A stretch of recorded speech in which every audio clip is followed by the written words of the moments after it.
Hello, Cleveland, and welcome back to another edition of the Dogland Podcast. I am your host, Jackson McCurry. On tonight's episode, we are going to talk about what is now the overcrowded defensive tackle room. And we're also going to talk about an article that was dropped on the dogland.com by my co-host tonight, Mr. Jack Duffin. Jack, how you doing, buddy? I'm good. It's good to be back. It's an exciting time of the year. It's just it's that time when everyone wants to chat about roster building. I love chatting about it 365 days of the year. You and Anthony tell me off during the season, but I'm allowed to chat about it now, and I'm going to enjoy it.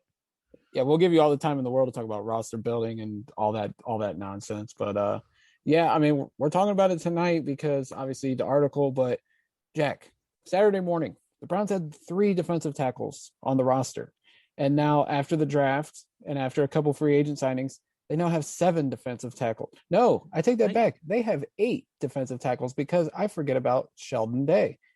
But we do have 8 now, and it seems a little bit overcrowded, wouldn't you say? It's absolutely crazy. It's one that there is something going on, and it's not as simple as hey, it's competition, and that's what lots of people have just said. Hey, it's competition. That's why they're doing it, and the reason why that doesn't make sense is because we can take Marvin Wilson as an example. He had offers from lots of teams. Everyone's well aware of that. The Browns paid lots of guarantees. He would have got decent guarantees from anyone. So we're talking maybe it's an extra $10,000, which in the grand scheme of it, if it's that, you're not taking the extra $10,000 if you don't think it's a team where you've got a realistically good shot of making the roster. So he's looking through the teams that send him offers and going, which one's got me the best chance of getting to a 53-man? And that's his decision. So either the Browns are giving out a message that we're keeping 5 defensive tackles, or it's they're giving out a message to these agents and players that then on what they've got. It's one of those two. And you can say, oh, Andrew Berry's just going to play devil's advocate with him. If Andrew Berry's caught lying to these agents, that's less UDFAs, less free agents the Browns are going to get in the future because agents talk to each other, and if they find out you're lying, and everything we've heard after 2 seasons is Andrew Berry's got a phenomenal relationship with agents. So I'm going to guess he's not lying to them. There is open season, it's open competition, and we're probably keeping 5.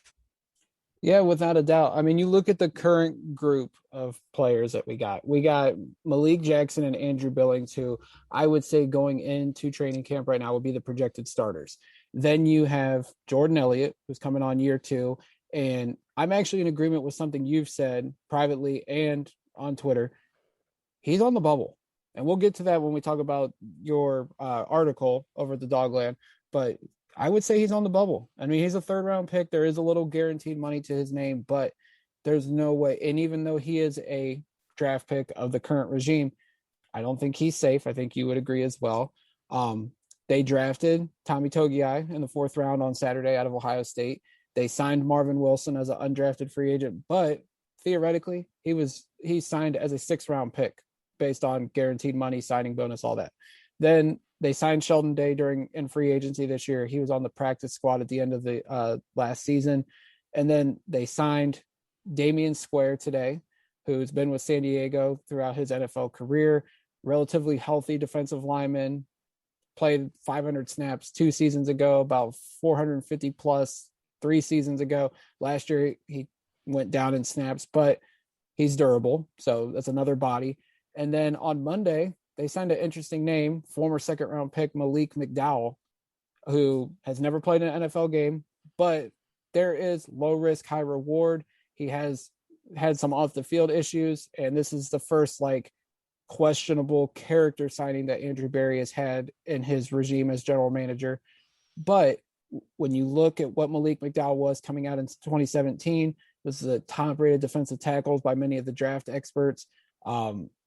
And you look at his all the physical traits, he checks all the boxes in terms of what the Browns look for in terms of athleticism. But with McDowell, I mean, it is low risk, high reward. We don't even know the terms of the deal, but I would sure it's very low guaranteed money. But could be, if the talent is still there and he's only 24 years old, this could be a gem of a signing if his head's on straight. Yeah, because effectively he's a 0-year rookie coming out. And I know he's obviously signed for the league for a while, but he's not got those accrued seasons for being on the roster for so many games. So they can get him dirt cheap, literally vet minimum for 3 years. And then he's a restricted free agent in 2024.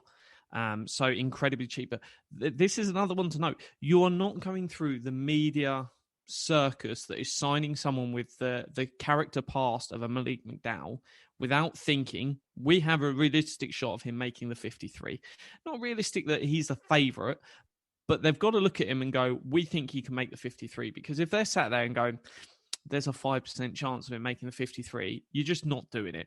You just don't need that sort of risk, because there is a risk. Look, they can have a chat with him, be really confident that he's past all that stuff. There is more of a risk of him doing something than potentially Myles Garrett blowing up, or a Jarvis Landry blowing up and getting arrested, or something crazy off field, just drama. And that's something you have to take into account when you're making these moves, because you don't want to bring a problem into the dressing room. Obviously, if you're going, that's the difference of us winning a Super Bowl or something, we don't mind having that little problem, then it's one thing, like an Antonio Brown. But you've got to have a really high level. Almost these guys have to be better than some of the other guys that are just good.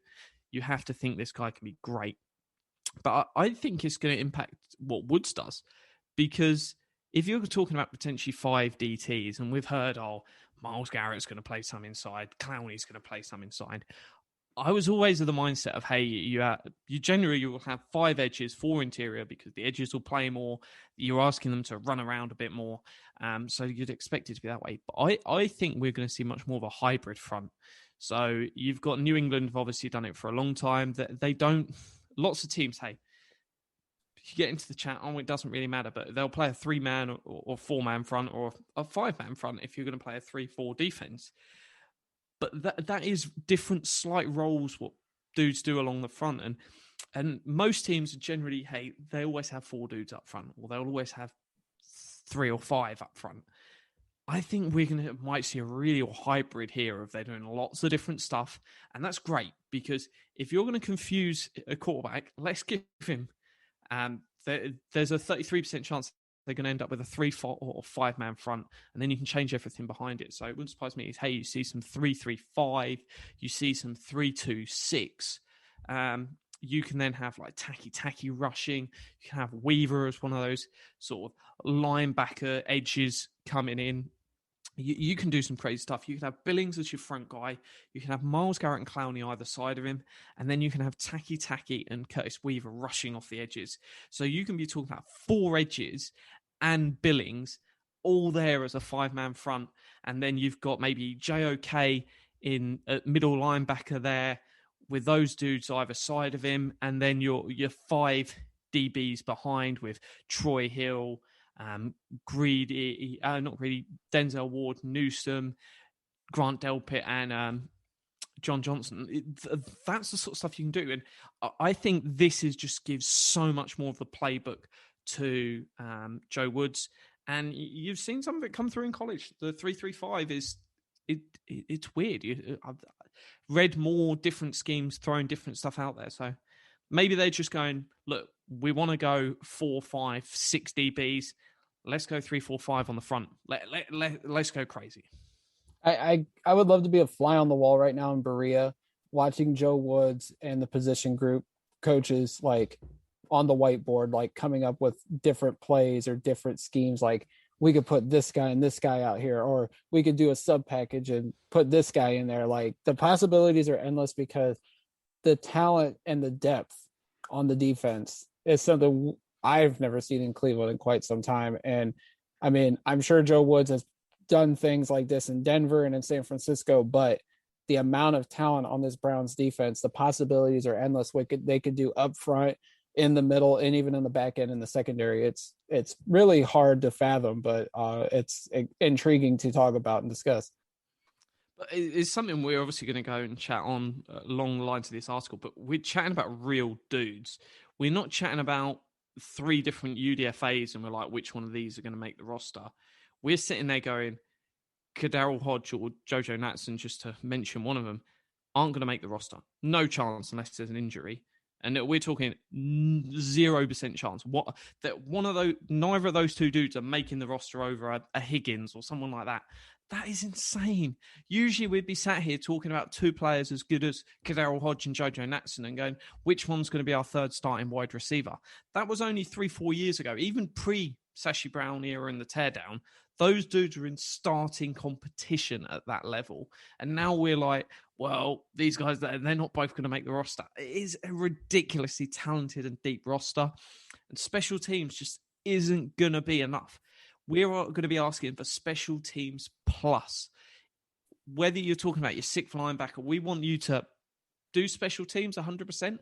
But if you're not giving us something realistically into this, or we don't see you as a potential starter or role player of the future, your Elijah Lees and players like that, I don't think they're going to want you around, because they're going to want to use these sort of bottom 7 spots on the roster to be developing your Curtis Weavers, your guys that they're hoping they're going to replace and step up for people next year. So it's going to be insane, this roster, because there is just going to be so much talent. And some of these guys, the JOKs, they're going to be playing specials. And Greg Newsome could be playing specials. We are going to talk about there's going to be legit players out there all the time. And that's going to be fun, because that level of athleticism that Prefer's going to have to play with is going to be new to him. You don't often get that much talent on special teams. Usually it's your grunts of the roster. They're still athletic guys, but these are like hardcore football dudes. Yeah, without a doubt. I mean, let's think about like 2 off seasons ago, we were talking about Darius Taylor and Eric Cush, and who I don't remember who the other guys were that we brought. Demetrius Harris. And now it's like these guys wouldn't even sniff the 53-man roster with today's Browns. Right? No way. But we've been talking about D tackle, and Andrew Berry and Stefanski both made the local media rounds today. They did the topic of Sheldon Richardson was brought up, and they said that he's still on the radar and they'd love to bring him back. But Jack, I'm looking at this depth chart right now. Now, if Sheldon Richardson were to come back on a very cheap 1-year deal, he would be the best defensive tackle on the roster. But I feel like right now, Sheldon's probably looking, his agent's probably looking and saying, there's 8 defensive tackles on the roster, Sheldon. There could be a chance, A, you might not make it. B, your snap count's going to go significantly low. You can go somewhere else, make just as much money, and get more playing time. So I feel like the door is closing. It might not be fully closed, but it is definitely closing on Sheldon Richardson returning to the Browns. If he came back, it would be on a fully guaranteed deal. The only way I could see it happening is Malik Jackson gets out injured for the year. Maybe Billings potentially, but that doesn't really suit what they want. I just can't see it. The minute he left, I just said it's done. I think it was just a publicity stunt. It sounded good to say, hey, the door's always open. We like this with our guys. And 100% I get why you say that. But I don't think it was ever legitimately on the table, because he's going to get low money, and that's just part of the game. But no, I wish him all the best. It's not, unless there's injuries. It's never been happening in Cleveland, despite what they might say to the media. Yeah, I mean, Ian Wright brought that up on Twitter, your co-host on the Paul Brown podcast. He said, unless Billings or Jackson were to get hurt, and Richardson somehow is still unsigned by the time camp opens up, there's no way he's coming back. I mean, Richardson's a good dude. He should be on an NFL roster, and I think he will be. I'm sure his agent's trying to get as much money as possible at this point, but I don't think it's going to be in Cleveland, barring injury. Or an opt-out. I'm ringing up the Kansas City Chiefs. Yeah. That's what I would do, because I'll go, sod it, let's go get a ring. I don't know if he's got one. I don't know if he was in... No, he wasn't in Seattle at the right time. If I'm him, if you can't get the money, go get a ring. Because if you're leaving a Seattle and you're going and then have another shot, if he was going to get some money, however crazy it sounds, they've got a lot there on their D-line, but they love throwing money at it. Washington, it wouldn't be a crazy one. But no, if I'm him, if I'm not getting the money, go play for Kansas City. Go play for Tampa Bay, maybe. However crazy that might seem. One of them two. Why not? If you're going to get $3 million, go get a ring. Yeah, without a doubt. So Jack, on Monday, was it Monday? No, Sunday, you put down an article on the dogland.com, and it was essentially a very early look at what a 53-man roster looked like. You and the name of the article is the Browns 37 roster locks and the 16 camp battles to look forward to. Now, you wrote before the draft that there was 15 roster spots available, and I think prior to the draft, nobody thought that we were going to make 8 or 9 draft picks. Well, the Browns ultimately made 8, and they signed, I think, 6 undrafted free agents, and now they've signed 2 free agents. So the roster is set at 90. There might be moves between now and camp to where they bring guys in, take guys out, but the 90-man roster is essentially full. And I've got them at 91 at the minute. Yeah, Because obviously these UDFAs haven't officially signed yet. So I expect some releases maybe by the time this hits and you're listening to it tomorrow. No, they officially signed yesterday. They were announced as signings on Monday. Are they? I haven't seen them on the transaction wire. Okay. But I know the Browns announced them. Maybe it was just agreements. Okay. But they were at 89 prior to the Damian Square signing today. So as far as I know, they're at 90. So, but I could be wrong. I'll keep an eye out. Their website had 84 before they announced all the dudes. So interesting. It's very, very close to it. So some releases are coming anyway because there's some dudes on here that we'll mention. Even if we do mention the guys in the practice squad battle, they are making a roster and they need a 4th QB. Definitely. Number 1 spot. They are bringing one in for rookie minicamp, though. I've seen that report floated out. Josh Love, who played at San Jose State, I believe. But yeah, so you had 37 roster locks, 16 camp battles, and you pretty much broke it down. The locks who will be battling for a 53 roster spot, and then you have the practice squad guys who will be battling for a potential practice squad. So we're going to go position by position here. Quarterbacks, we'll start right there. You have Mayfield and Keenum as roster locks. And it's very interesting because prior to our recording, Jared Mueller posted an article over at the OBR talking about how Keenum could be traded, which would be interesting. I don't think it would happen because there is no legitimate backup quarterbacks on the market. And Keenum knows this system. It seems like he was perfect last year as the backup and as a sort of a mentor to Mayfield. But I would definitely think both of these guys are coming back. Yeah, I hope you guys can't hear the dog snoring. If you can, I apologize for that. But yeah, Keenum's 100% staying this year for me. Hey, I'd pick up the phone, I'd ring Jacksonville and go, hey, I'll give you Minshew for Keenum. They're not going to say no, yes, but hey, I'll call anyway, just in case. But no, he'll be gone next year and they're going to go cheaper at the position. As soon as it was signed, it was always a 2-year deal.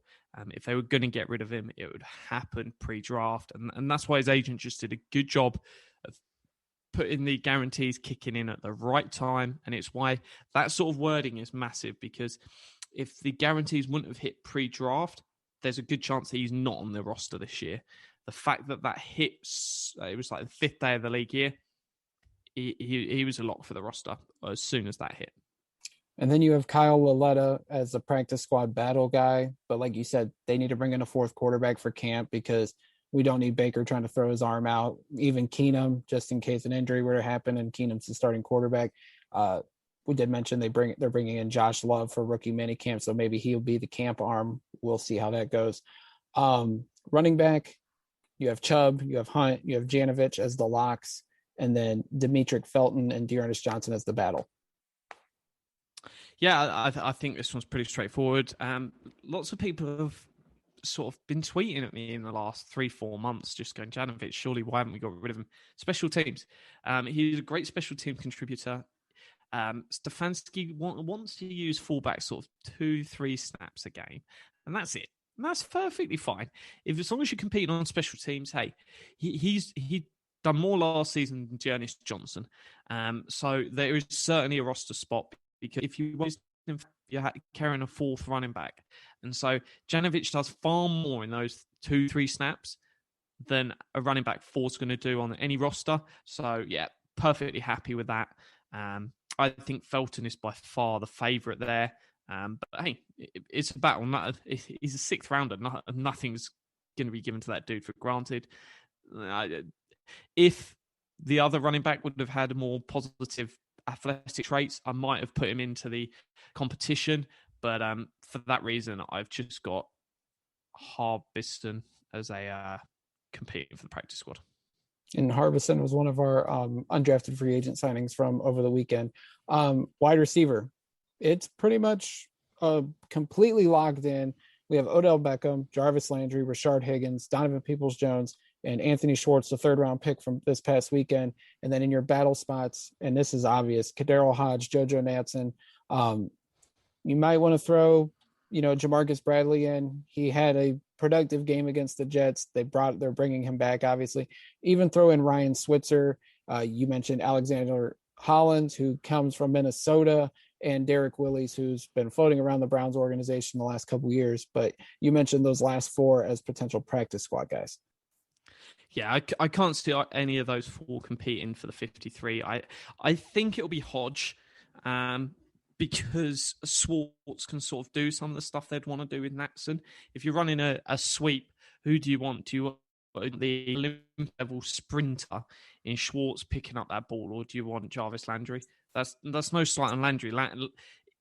If Landry, who's been working out with Schwartz, wants to run a 40 time next to each other, I know who everyone's betting on winning. And that's no sort of shade. Travis Kelce or Tyreek Hill, who do you want to hand the ball off to run a lateral?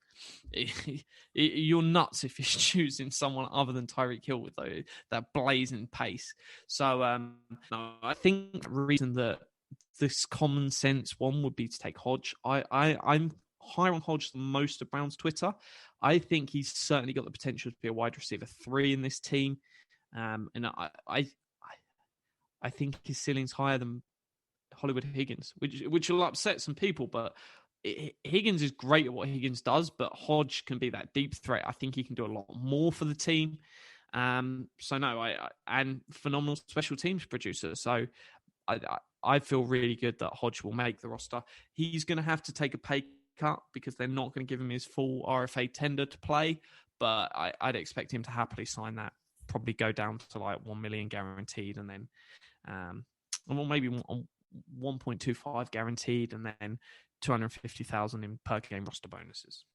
Yeah, I would give Hodge the edge as well. Natson pretty much got replaced by Schwartz because of everything that Schwartz can bring to the table. Natson does too. Plus, Schwartz is bigger. He's more athletic. I think he's got an upside down the road than Natson does as a wide receiver. So I would definitely give Hodge the upper hand in the battle for the 6th wide receiver spot. Tight end, you have Hooper, Njoku, and Bryant as your locks. Carlson as the guy battling for the 4th spot, and then Jordan Franks and Kyle Markaway as the practice squad battle guys. Yeah, I just, it's weird to have only one guy in the competition and say he's not a lock. But I just feel that there's potentially someone else they'll bring in. Franks is sort of higher than Markway, I think, in terms of potential competition, but it wouldn't surprise me if they do something else there. I love Carlson from a special teams angle, but it would make sense to have someone in that 4 spot that you hope could step up to a 3 spot when Bryant jumps to 3, and then Njoku and Hooper, one of them 2 wins out for number 1 next year, because everyone's going to jump up 1. So it'd be nice to get someone in there, because I don't think Carlson's ever going to be more than your tight end 4 special teamer, which he's great at, taking nothing away. But it wouldn't surprise me if they look to do that. But to be fair, if he's tight end 3, they could draft someone in the 3rd, 4th round next year and happily let them rip on as a tight end 3. So I don't think there's anything stopping him. I would give Markaway a little bit more, or Markway. Is it Markaway? It's Markway. I would give him a little more attention because he's working out with Baker and the boys down in Florida. So maybe there's something there. Maybe Baker sees something in Markway. We'll see how he does once camp rolls around. Will he get a reps with Baker? No, but that could be an interesting name to watch just because he is working with the rest of the offensive unit down in Florida right now. So let's go to the offensive line. Start out with the tackle spot. You have Conklin, Wills, and James Hudson, one of the team's 4th round picks, as locks. And then Chris Hubbard, Alex Taylor, and Greg Cenet as the guys on the bubble. Yeah, so the first 3 guys, they're locked in. Hudson will make the roster, no doubt about it. He might end up as tackle 4, So it's not saying he is the third man on that tackle depth chart. He is just 100% going to make it for me. Hubbard, they've got 3.75 million options. So he's got 1.2, 1.3 million of signing bonus money that's already paid to him last year. But they've got 3.75 million that they have to make a decision on him this year. So for me, no one in a backup spot, you can say, hey, they've got a 3.75 million option. They're definitely going to pick it up. It's just not realistic based on an intelligent front office. They don't pay for depth. Yeah. And if Hudson steps up, then if you're really excited about the prospect of Alex Taylor, you're not going to get rid of Alex Taylor for the sake of keeping Hubbard for a year. So I think there's serious questions here.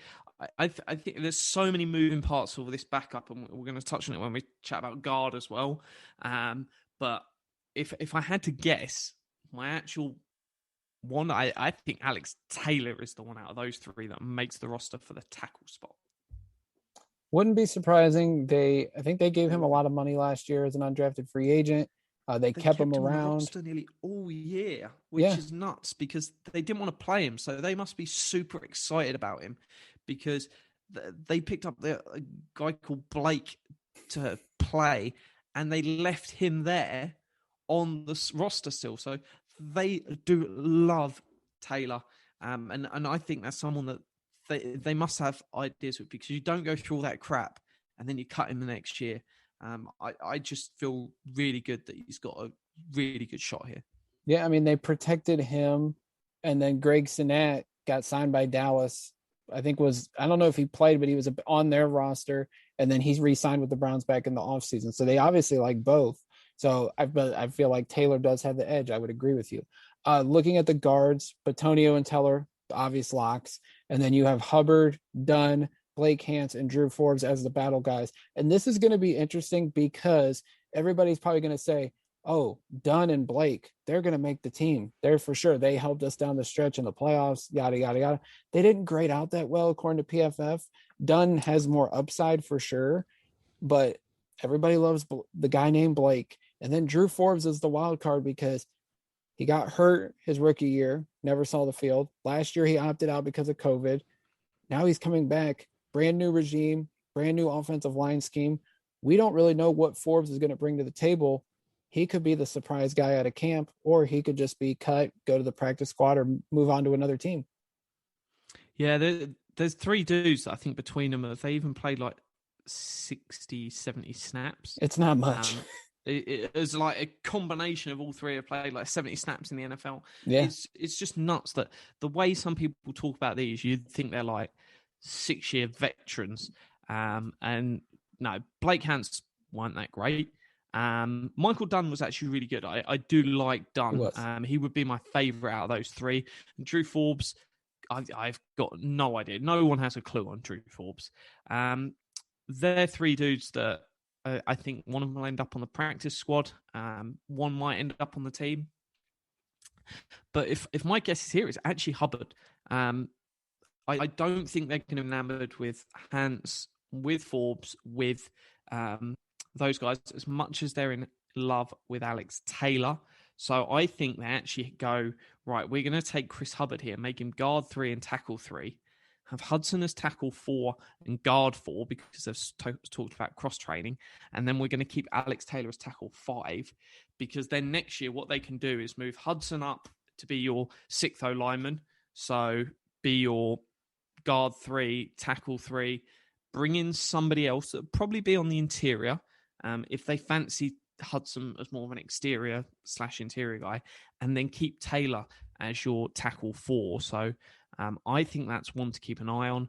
If I was guessing today, that's the way I would have it breaking down. So your depth, guard and tackle is going to be Hubbard, Hudson, and Taylor, which lots of people aren't talking about. They're assuming that it's the 3 guys on the outside battling and 3 guys on the inside, whereas Hubbard can do both. And yeah, that's the way I'd cut it.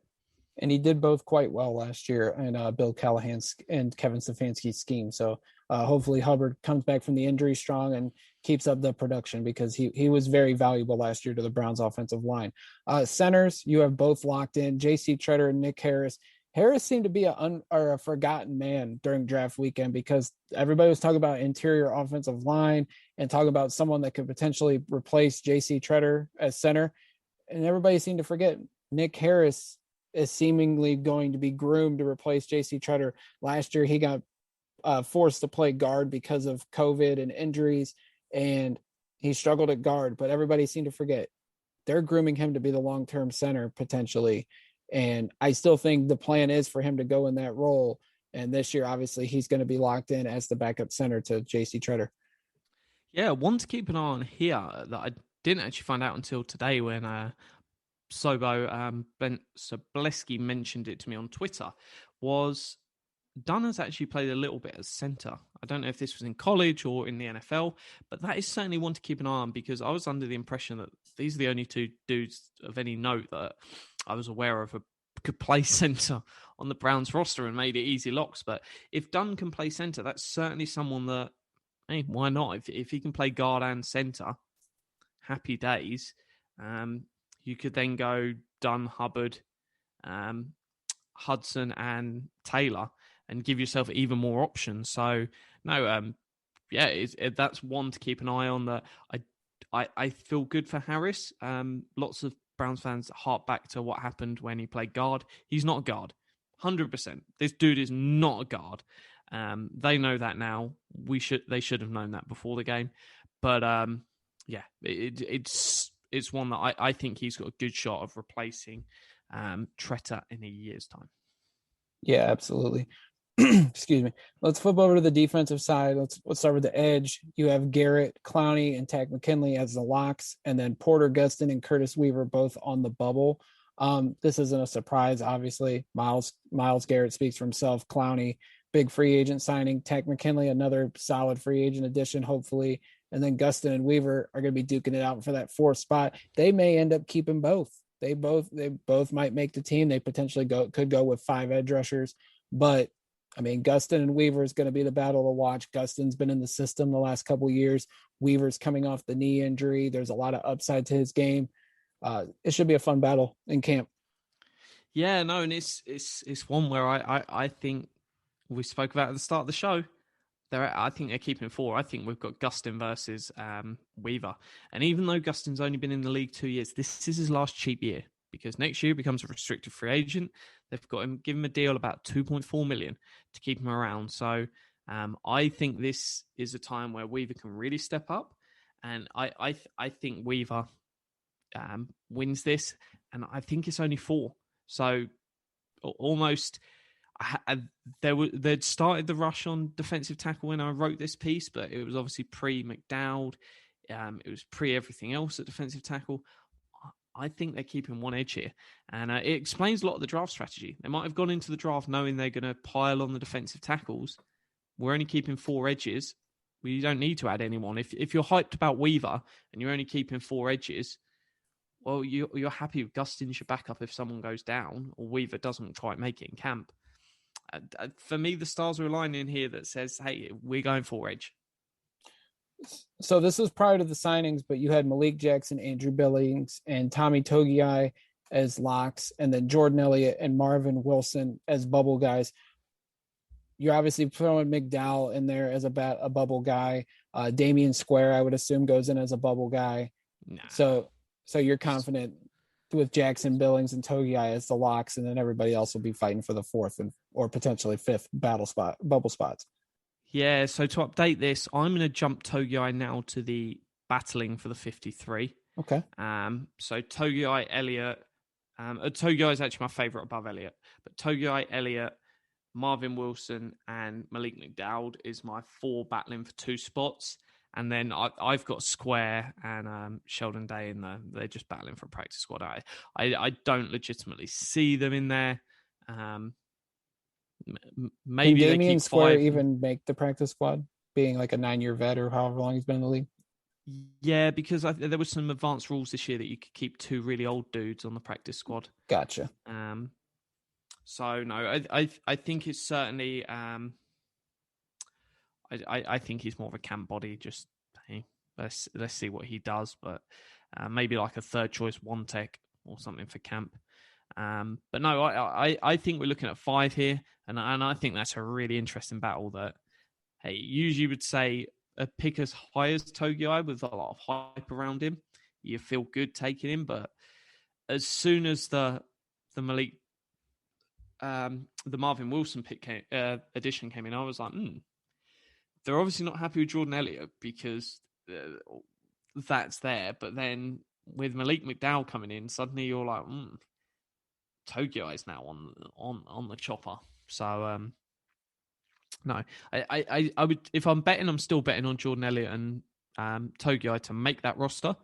But crazier things have happened. Absolutely.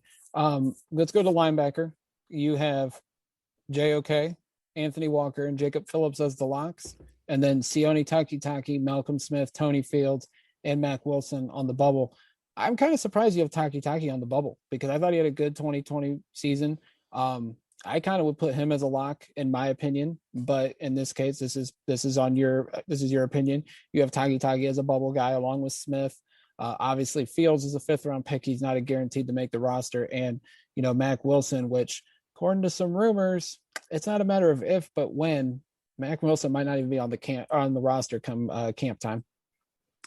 For me, I think he makes it all the way to camp. I think he's a last minute cut down dude, just because there's 1-2 dudes can get injured and suddenly he's further up.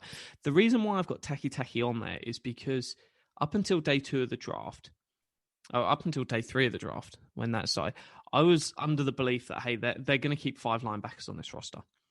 And the minute when they went, I'm now sit here with like I feel good for 6 to make the roster, and that was the moment when I went, well, Taki, I've got to put Taki in that mix. That I can't say hey, he's a lock. So I feel really good that Taki. I'm talking like 85% plus certainty that I think he'll make the roster, but I'm really hard line with this. I've got to feel amazingly good to say someone's a lock. So I think he's locked in as your Sam. It's like, hey, do they value that enough that they go, yeah, we want to keep him? But I feel good there. I've got Tony Fields just above Malcolm Smith. The reason for that is if they were obviously hyped about JOK, and there's a really good piece by Benjamin Solak from the Draft Network. He just did a breakdown on Tony Fields, and he actually tweeted out when JOK got picked and said, hey, if you like what JOK is doing, but you don't want to take this player on day 2, day 3, there's this dude called Tony Fields. And it makes sense that if you want one, you want the other, because the last thing you want to do is have 10% of your defensive playbook built around the crazy stuff that JOK is going to do and gives you that option instead of a Malcolm Smith. And then JOK goes down, you have to throw 10% of your playbook out the window because he's gone on IR. And that's why I feel really good that he's not the same level of athleticism in Fields, but you need someone similar there because you can't throw the playbook out. We can't do what we did last year and, hey, Delpit went down, right, forget it. We won't open up this 25% of the defensive playbook. It was brutal. And for that reason, I think he makes it. And I think Malcolm Smith will as well. It wouldn't surprise me if Malcolm Smith doesn't make the entire season and he goes partway through if they feel like JOK is going to develop and feel really good. JOK's development, I think, is really tied to the future of Malcolm Smith.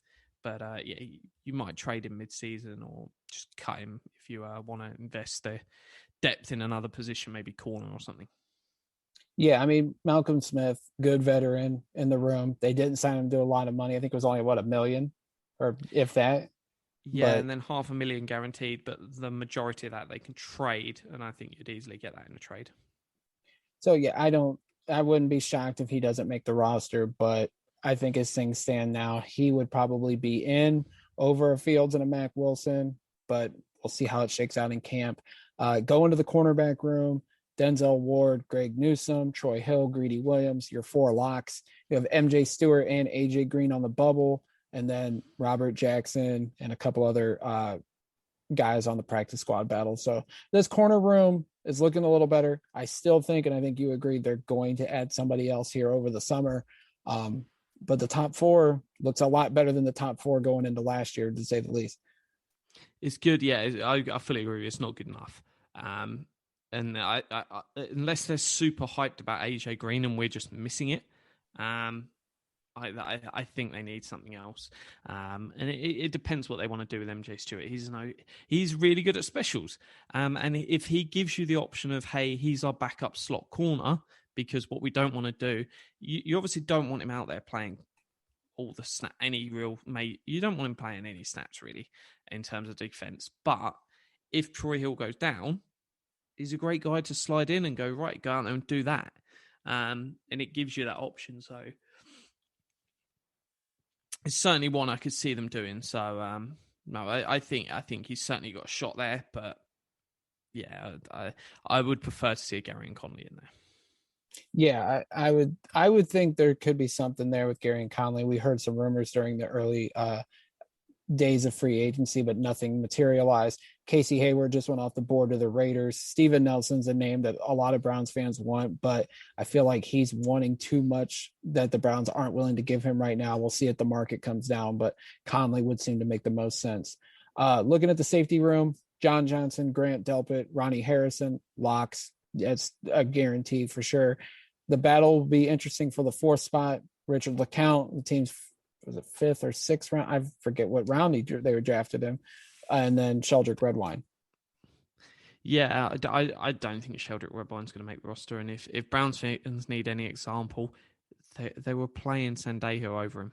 And unless you think Sandejo's great or above average, then Sheldrick Redwine's even worse than that. And that's just the fact of the matter. I think LeCount could have a shot to make it. Probably got a good shot to make the roster, because reading people like Dane Brugler and everything, they seem PFF. They seem to say, hey, he's okay at everything. He's not great at anything, and I don't think he's ever going to be great at anything. But that's fine. If that's your depth guy that you go, look, we can just throw him in there and he'll do a bit if someone goes down. The versatility could be useful. It's just bang average versatility, probably slightly below that, but it's still versatility. So I think that's there. It wouldn't surprise me if they actually see JOK as your strong safety 2 and Justin Fields as your strong safety 3. Justin, I keep calling him Justin. Tony Fields. Yeah. If Justin Fields was our backup strong safety, I'd be okay with that. Yeah. He's tough. Why not? He's athletic. He didn't drop quite far enough to the fourth round for us to pick him. Right.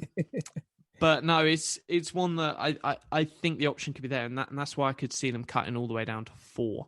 But I would love to see an extra strong safety edition. Not strong safety, free safety edition, and that would be my boy Trey Boston, the 1-year superstar. I will say, Saturday when LeCount got drafted, and I don't remember who pulled up his relative athletic score, but I feel like we were all kind of like, what the hell did they just do?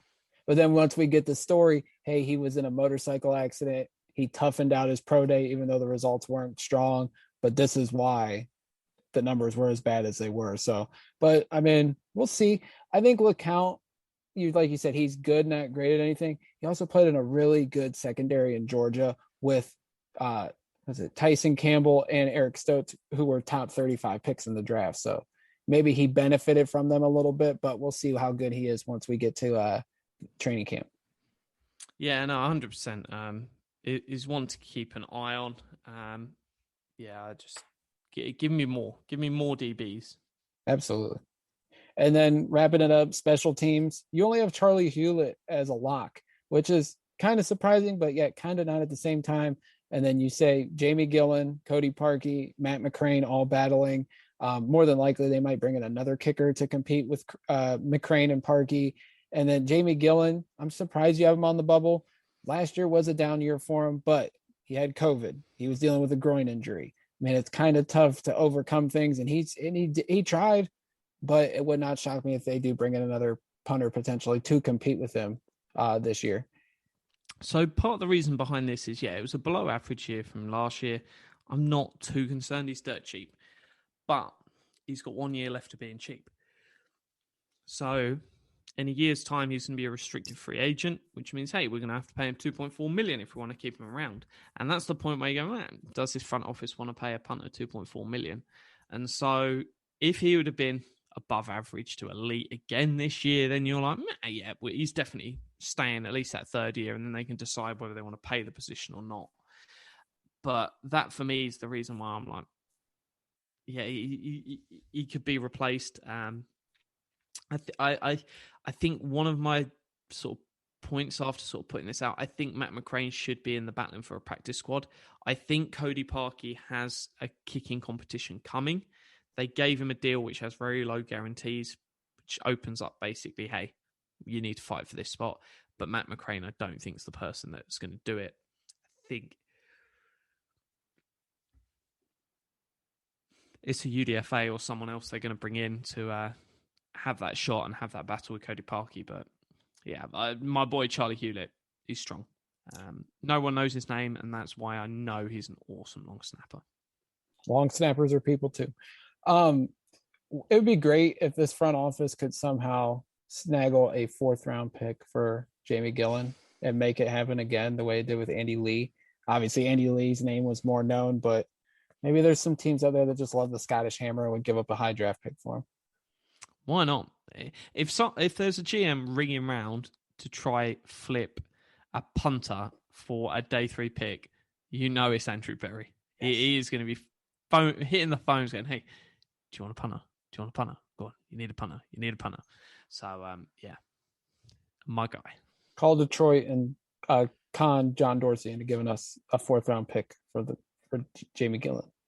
We'll throw in 2 kneecaps. Yes. And Mac Wilson. It can be his kneecaps. So as we wrap things up, if you guys want to see this article in complete detail, go to thedogland.com. The machine, as I call him, Jack Duffin, has been killing it all year with article after article. Jack, take some time, relax. We got a long summer. We don't need you to wear yourself out completely, but we appreciate all the work you've done so far over thedogland.com. Cheers, buddy. I've got something in the hopper. It's still in my head. It hasn't hit the page yet, but I'm not sure when I'm going to do a 3-year look ahead. Can't wait for it, man. Always look forward to your work. If you guys have any questions or you just want to, tweet at Jack telling him he's wrong about this early projected roster, it's at Jack Duffin. That's DUFFIN. You can follow me on Twitter at Jack McCurry08, as well as The Dogland at The Dogland. We're also on Facebook as well. And like I said, thedogland.com for great articles, insight, analysis on all things Cleveland Browns. And as we get on out here, until next time, go Browns. Go Browns.